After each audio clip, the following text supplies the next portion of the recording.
वाहिगुरु जी की फतेह। धन गुरु अर्जन देव साहिब महाराज जो संगतां नूं तार रहे ने, जो उन्होंने रूप बनाया है। अर्जन का आखिरी अर्थ भी की हुंदा है? अर्ज जन, जिहड़े अपने जन की अर्जी सुने। अर्ज अर्जी, जिहड़े अपने जनां की, अपने प्यारियां की अर्जियां सुने, उन्हां दी अर्जोइयां सुने ते मन्ने, वो है अर्जन। ऐसे में धन गुरु अर्जन देव साहिब महाराज जिन्हां की सिफत विच जुड़ बैठे हैं।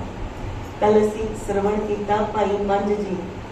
भाई मंझ जी ने जो मंगिया गुरु पासों, की मंगिया? साडे जीवां दी कल्याण, कि बई अगे वास्ते महाराज जी सिक्खी है वो सौखी कर लो।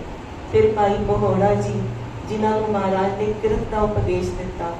भाई बहोड़ा जी बाद च भी सेवा करन आए, जदों महाराज दरबार साहब आ गए ना टिकार सेवा विच, ते फिर भाई बहोड़ा जी कुछ चिरां बाद दोबारा आए सी महाराज के चरणों की सेवा करन। भाई बहोड़ा जी तां अवस्था वो हो गई सी ब्रह्म ज्ञान वाली, जिस अवस्था विच महाराज अपने प्यारिਆਂ ਨੂੰ ਵੇਖਣਾ चाहते हैं। उस अवस्था के मालक होने के बाद फिर भाई बहोड़ा जी सेवा विच आए।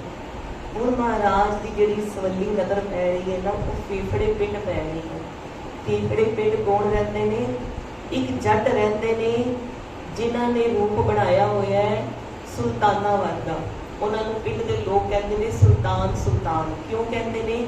क्योंकि वो पीर निगाहे नूं मनते हैं। निगाहे पीर ते यात्रा लैके जाते हैं, वो पीर नूं मनते हैं, हरे कपड़े पाते हैं, हथ विच एक लंबी खुंडी रखते हैं तोरे वाली, ते चोला भी जिहड़ा उन्होंने खालदा हरे रंग का पाया होया, ते मुखी बन के रहते हैं। वो जो मुखी बंदा बन जाता, जत्थेदार बन जाता है। जिवें मान लो असीं साडे भी यात्रा लैके जाते ना, दरबार साहब यात्रा जा रही है, हेमकुंट साहब यात्रा जा रही है, जिहड़ा जत्थेदार होंदा उहनूं सारे फिर नमस्कार करन लग जांदे कि तुसीं लैके आए, बड़ा बड़ा शुक्र है। हुण जत्थेदार जाणदा उहदी अवस्था अंदर दी की है, वो खाली है कि भरिया होया है। जे संगतां हुण नमस्कार करदियां ने, उहनूं किस भाव नाल लै रहे हैं? हुण जिहड़े सुल्तान बड़े घुमरे ने, उन्होंने नाम है भाई बहनों।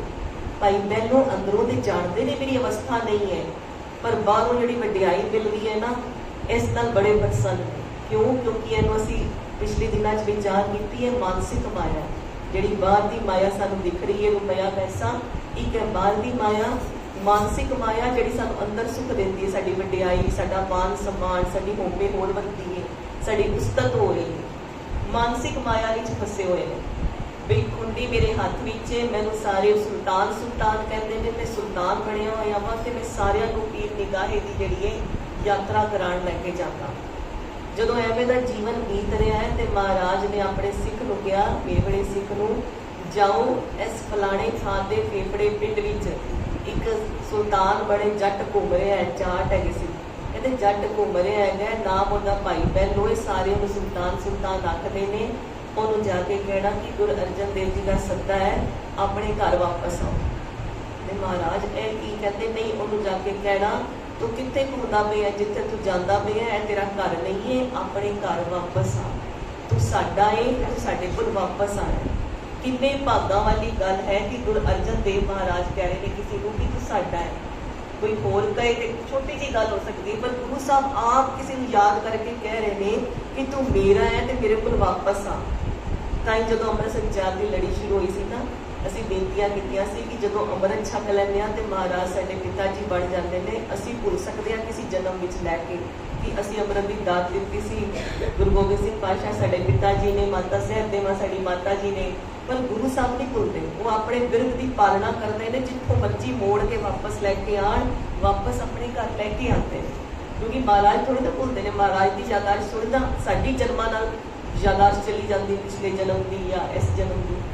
जदों हुण सद्दा आया तो अगों सुल्तान की कहते हैं, कहते हैं मैं तो किसी गुरु अर्जन देव को नहीं जानती, मैं कभी नाम ही नहीं सुनिया, मेरी कभी मुलाकात ही नहीं हुई, मैंने कितों बुला लेता। सिख ने कहा भलिया तू नहीं जानता, पर गुरु अर्जन देव पातशाह तो जानते हैं ना।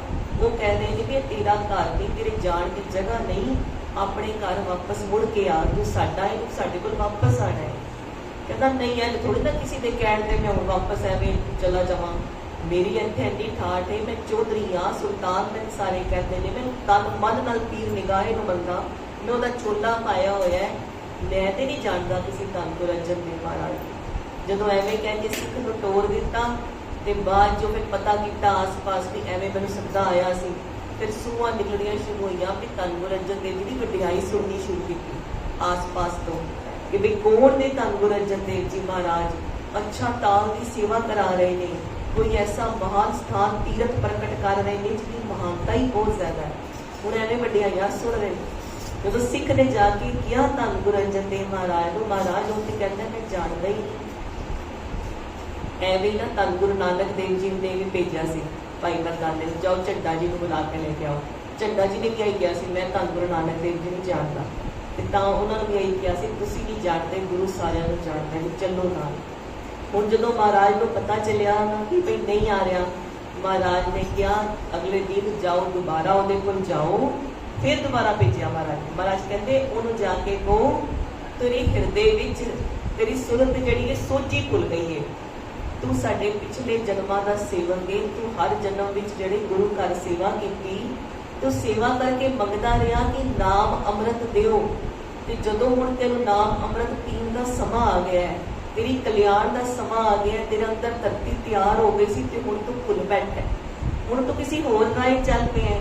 ਉਹਨੂੰ ਕਹੋ ਕਿ ਵਾਪਸ ਆ ਜਾ। ਧੰਨ ਗੁਰੂ ਅਰਜਨ ਦੇਵ ਮਹਾਰਾਜ ਕਹਿੰਦੇ ਨੇ ਵਾਪਸ ਮੁੜ ਆ, ਤੂੰ ਇਸ ਜਨਮ ਚ ਨਹੀਂ ਪਿਛਲੇ ਜਨਮਾਂ ਦਾ ਸੇਵਕ ਹੈ, ਤੂੰ ਹੁਣ ਤੇਰੀ ਸਮ੍ਰਿਤੀ ਨਹੀਂ ਆ ਰਹੀ, ਤੇਰੀ ਸੂਰਤ ਵਿੱਚ ਯਾਦ ਨਹੀਂ ਆ ਰਹੀ। ਜਦੋਂ ਸਿੱਖ ਨੇ ਆ ਕੇ ਦੁਬਾਰਾ ਕਿਹਾ ਨਾ, ਫਿਰ ਥੋੜਾ ਦਿਲ ਟੁੱਟਣ ਲੱਗ ਗਿਆ, ਕਹਿੰਦਾ ਕਿ ਬਈ ਮੈਨੂੰ ਨਹੀਂ ਯਾਦ, ਮੈਨੂੰ ਕੋਈ ਗਿਆਨ ਨਹੀਂ ਐਸਾ ਮੈਂ ਤੁਹਾਡੇ ਨਾਲ ਚੱਲ ਪਵਾਂ ਔਰ ਉੱਥੇ ਜਾ ਕੇ ਮੈਨੂੰ ਉਹ ਚੀਜ਼ ਨਾ ਲੱਭੇ, ਮੇਰੀ ਕਲਿਆਣ ਨਾ ਹੋਵੇ। ਕਿਉਂਕਿ ਅੰਦਰੋਂ ਦੇ ਸਿੱਖ ਨੇ ਜਦੋਂ ਟਟੋਲਿਆ ਨਾ ਤੇ ਅੰਦਰੋਂ ਮੰਨ ਲਿੱਤਾ ਭਾਈ ਬੈਲੋ ਜੀ ਨੇ ਕਿ ਹਾਂ ਮੈਂ ਅੰਦਰੋਂ ਖਾਲੀ ਹਾਂ, ਬਾਹਰੋਂ ਮੈਂ ਸੁਲਤਾਨ ਬਣਿਆ ਪਰ ਅੰਦਰੋਂ ਮੈਨੂੰ ਕੋਈ ਸਬਰ ਸੰਤੋਖ ਜਾਂ ਮੇਰੀ ਕਲਿਆਣਤਾ ਦਾ ਮਾਰਗ ਇਹਨੂੰ ਮਿਲਿਆ ਨਹੀਂ ਹੈ। ਕਹਿੰਦੇ ਇਸ ਤਰ੍ਹਾਂ ਕਰੋ, ਸਿੱਖ ਨੂੰ ਕਹਿੰਦੇ ਨੇ ਭਾਈ ਬੈਲੋ ਜੀ ਜਾ ਕੇ ਆਪਣੇ ਗੁਰੂਦੇਵ ਨੂੰ ਕਹੋ ਜੇ ਉਹ ਸੱਚੇ ਗੁਰੂ ਨੇ, ਜੇ ਉਹਨਾਂ ਪਾਸ ਸ਼ਕਤੀ ਹੈ, ਜੇ ਵਾਕਈ ਉਹ ਮੇਰੀ ਕਲਿਆਣ ਚਾਹੁੰਦੇ ਨੇ ਤੇ ਮੈਨੂੰ ਮੇਰੇ ਪਿਛਲੇ ਜਨਮ ਯਾਦ ਕਰਵਾ ਦੇਣ, ਮੈਨੂੰ ਗਿਆਤ ਹੋ ਜਾਏਗਾ ਤੇ ਮੈਂ ਆ ਜਾਵਾਂ।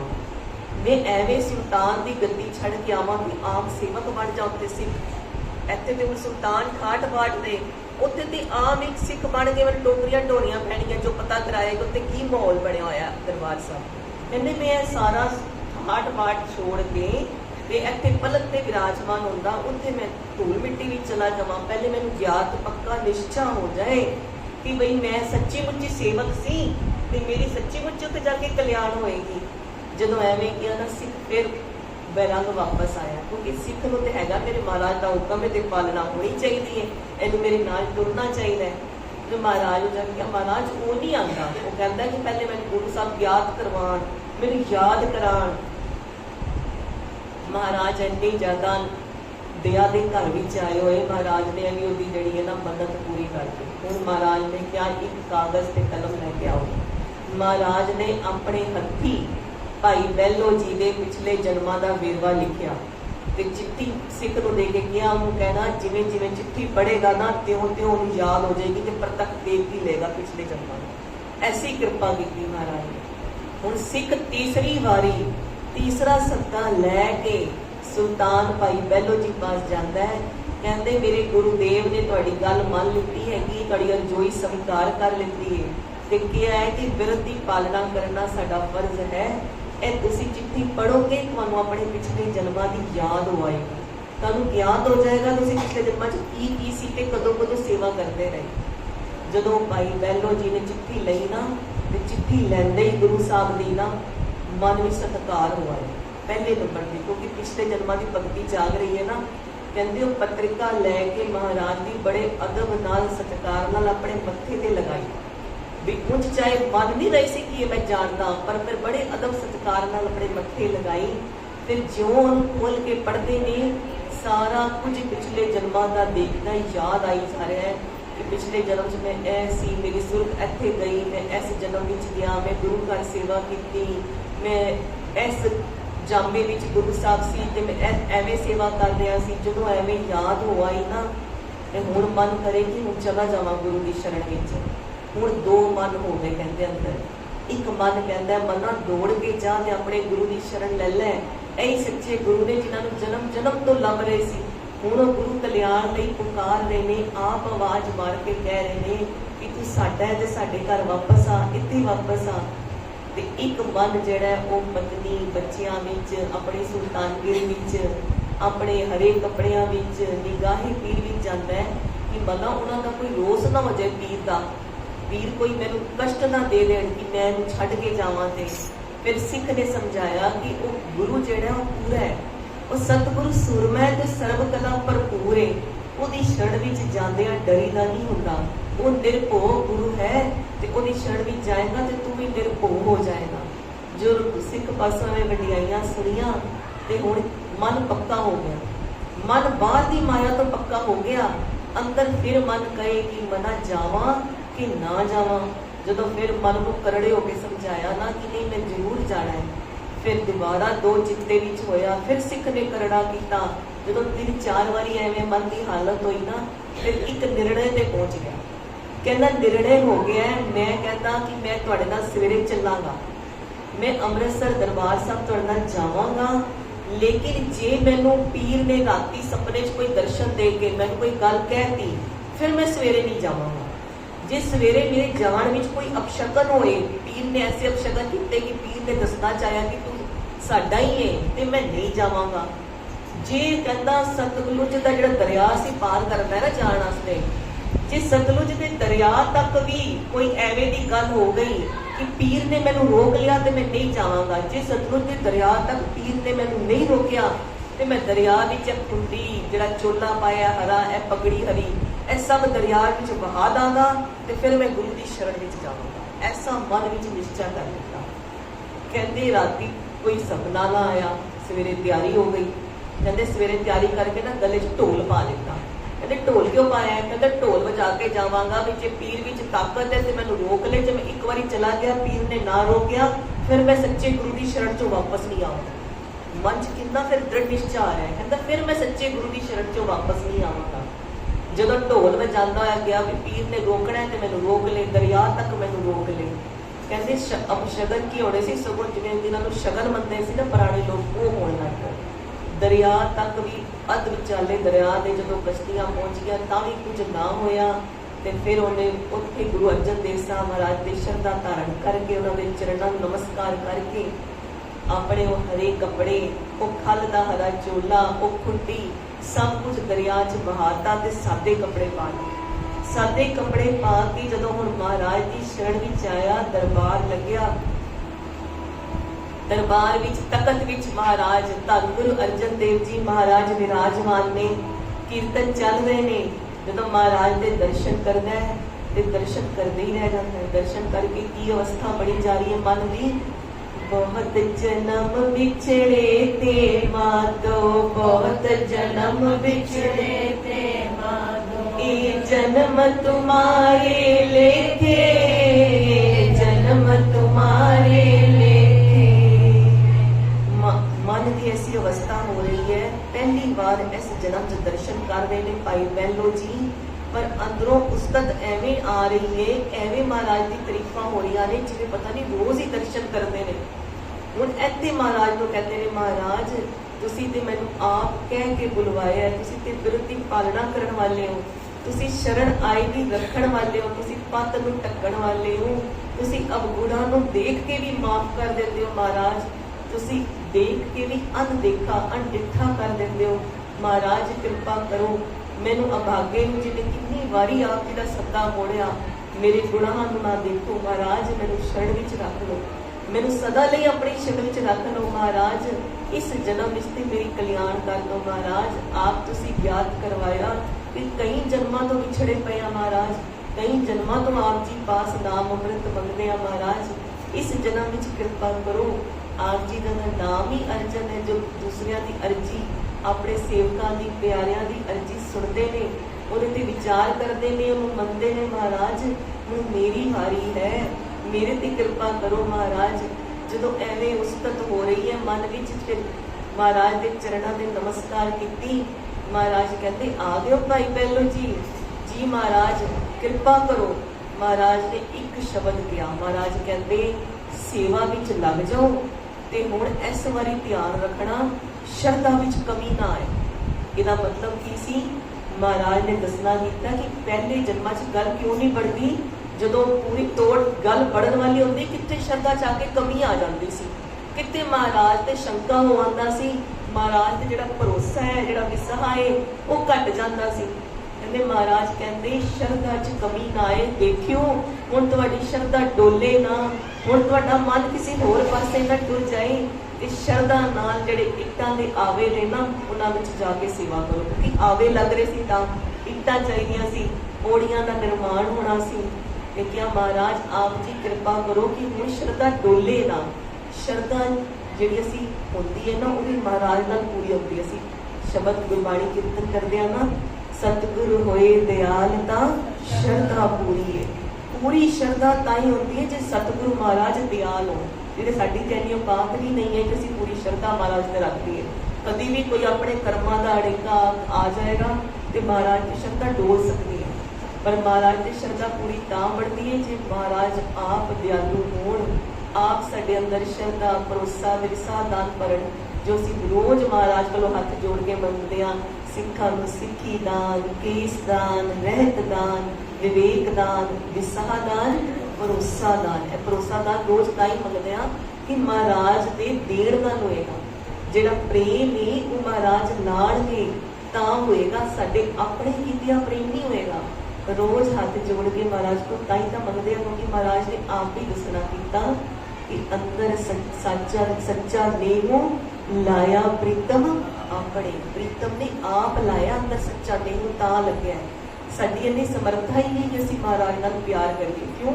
साडी जिहड़ी मैल चढ़ी है बार बार संसार वाल, अपने धी पुत वाल, अपने जिहड़े विकारां की पूर्ति लई जो सानूं चीज़ां चाहीदियां ने उन्हां विच खिच खिच के लैके जांदे। जे महाराज कृपा करन ते सच्चे नेहो की प्राप्ति होंदी है। जे महाराज दयालु होण ते शरधा पूरी होती है महाराज दे, ते फिर महाराज की होर वधेरी कृपा मिलती है। कहते जो महाराज ने कहता कि ना लंगरां चों प्रशादा नहीं छकना, शरधा देखी हुण तेरे डोले ना, ते जिन्नी तू मजदूरी रोज करदी है ना आवियां दी, गुरु घर तो तैनूं मजदूरी भी मिलिया करे। महाराज की अपनी खेड़ है किस नूं किस तरह तारना है। ये साडे वैद गुरु गोबिंदा नूं पता है कि इहनूं किहड़ी दवाई देनी। हुण इन्हां नूं किहड़ी दवाई दित्ती? लंगर चों प्रशादा नहीं छकना, मजदूरी रोज की रोज मिलेगी, जाके सेवा करो ते शरधा नहीं डोलनी चाहिए। हो जदों हुण आवियां दी सेवा कर रहे हैं ना बड़े चित ला के ते सवेरे शाम दीवाना च हाजरी भरते हैं, महाराज नाल प्रेम इन्ना वधी जा रहा है कि महाराज ने आवियां दी सेवा करिए करन नूं, पर जब तक महाराज पलंग ते विराजमान होकर देखते रहे ना कि मिट्टी पुट्टी जा रही है, मिट्टी के भर भर के टोकरे बाहर लैके जाते हैं, तो महाराज देखते हैं सारिਆਂ ਨੂੰ कि सारी सेवा कर रहे हैं। तो भाई बहलो जी की करते हैं तां तक ना उत्थे टाल की पुटाई के मिट्टी वाली जगह की सेवा करते रहते हैं। क्यों? क्योंकि आके टोकरा रखिया महाराज के दीदार करते रहे, महाराज को देखते रहे।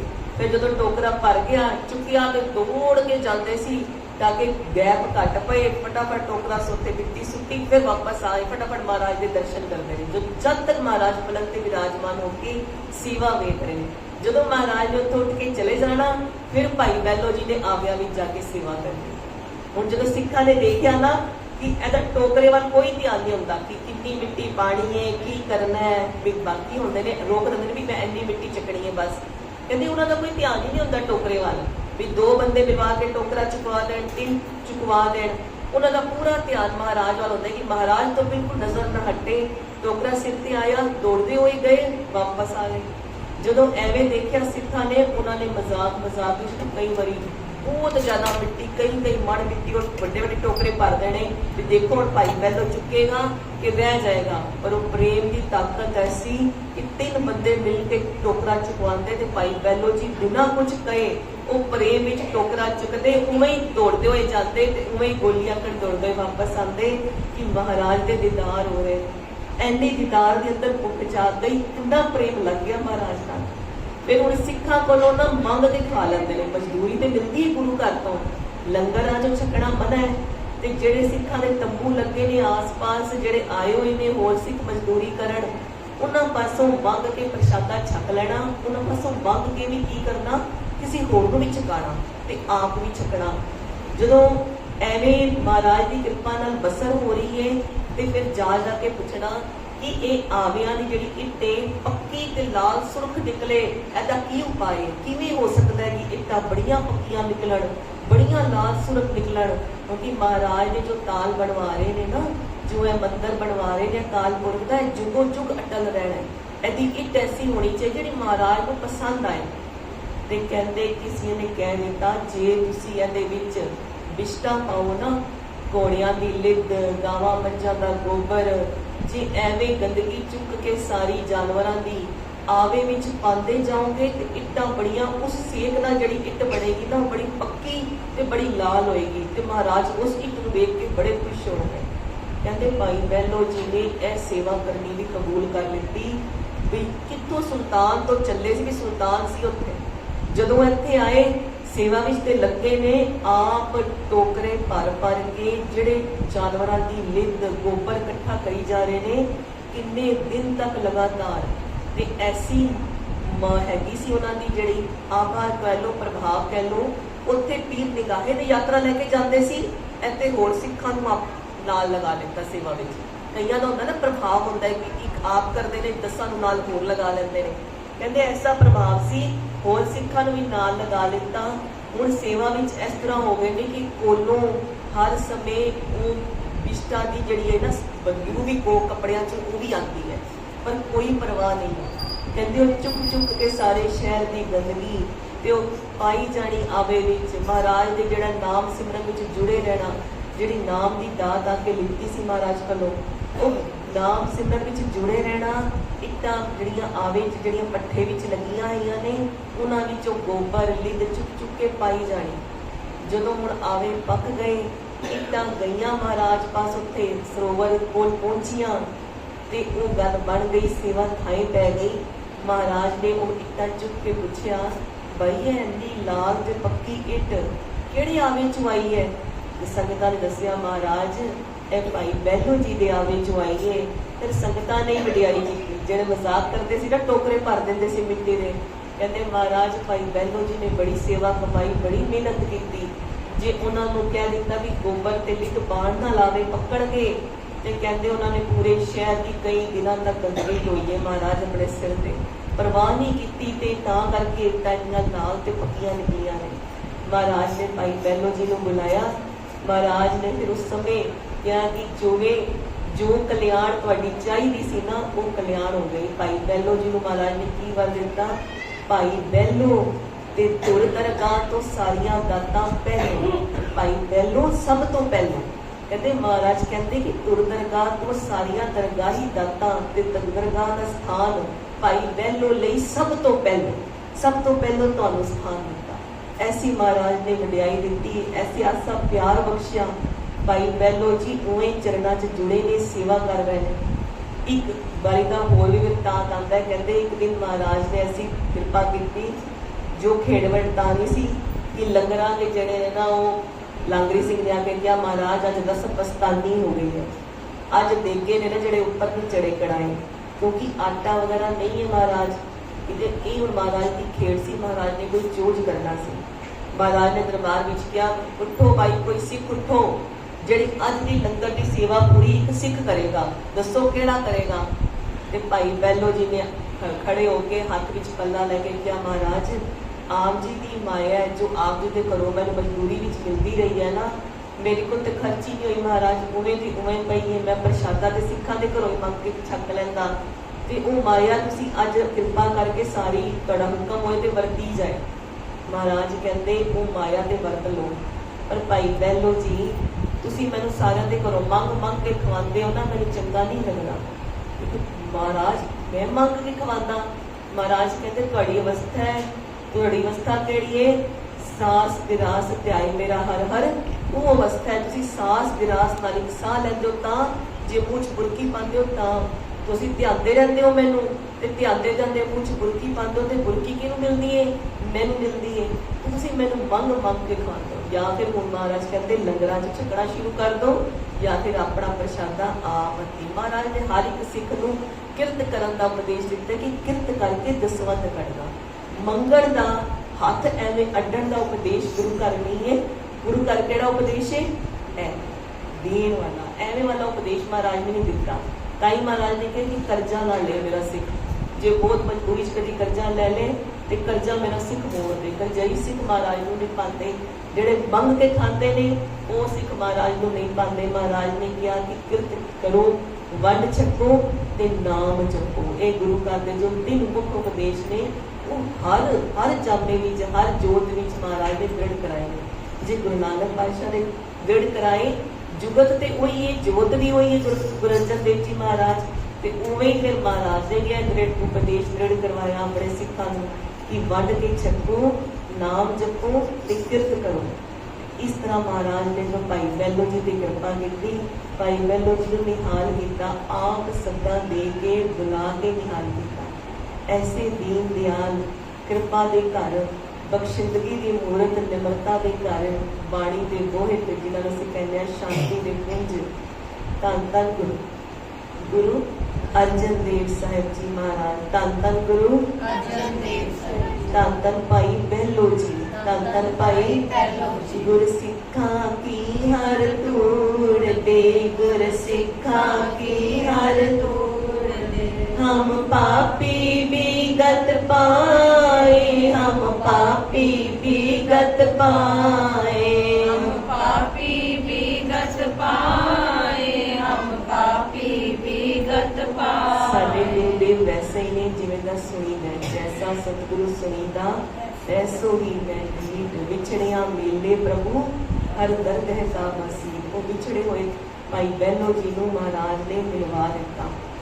बस गुरु घर गुरु रामदास महाराज जी की कहते हैं आपे दया करे प्रभ दाता, सतगुरु पुरख मिलाए। जो आप ही दया के घर में आता है ना तो सतगुरु पुरख को मिला देता है। तो जन्म जन्म के विछड़े जन्म मेले, जो जन्म जन्म के विछड़े होते हैं उन्होंने मेल देता है, उन्होंने अपने घर में ले आता है। नानक सहज सुभाए। एक साडे काल का गुरु साहब का सहज सुभाव है। एक कोई बनावटी या आप धक्के नाल सुभाव नहीं सोचो कि सहज सुभाव। इस सुभाव विच ऐसा है कि विछड़ियां नूं मेल देना। महाराज कृपा करन। एक समाप्त तो पहले बुल्ले शाह जी की एक लाइन याद आ गई, कहते भी कोई तो बड़े जप करता, कोई बड़े तप करता, पर मैनूं मिलिया ऐसा मुर्शद जिन्हें जा बख्शाया। साडा मुर्शद ऐसा है, साडा पूरा गुरु ऐसा है, धन गुरु ग्रंथ साहिब जी महाराज जेड़े जाके बख्शा देंदे ने, क्योंकि आप ही सचखंड विच दरगाह दे मालक हो, उत्थे भी आप ने ते इत्थे भी आप ने। वो इस लोक च भी पूरे ने ते उस लोक विच भी पूरे ने जिथे साडी हाजरी लगनी है। ते महाराज कृपा करन असीं सारे गुरु वाले बणीए ते गुरु दे चरणों विच लगे रहिए। जो गुरु दे विचार सुनते हैं महाराज वैसे ही साडे जीवन बना ले। झूलते निशान रहे सजते दीवान रहे। वाहिगुरु जी का खालसा, वाहिगुरु जी की फतेह। राम कली महला तीजा, आनंद को अवतार सतगुरु।